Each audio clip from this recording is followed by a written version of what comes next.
ወርቅን ካልኦት ማዕድናት ትግራይ እና መዝመዘ መግዝ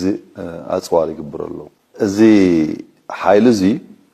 ምስቶም ጨና ለማዓት ዘይፈልጡ ግዳማውያን ኃይልታት ወዛህዛህ ይብለሉ ካብ ምርጫ ቦርድ ተሰሪዘ ተፈናቀልቲና መረበቶም አይተመለሱን ዝብል በዓሉ ዘፈጠሮም ጻገማት ከም ሰበብ ተጠቂሙ ወገ ይቀስቀሰሉ ናተይ መርገጺ ካብ ቃላት ሐሊፉ ናብ ወታደራዊ ምንትንካፍ እንተ አትዩ ግና ከም ቀደም መስለክን ወህጅ ወስደክን ጥራይ ክብል ዝክእል ወገና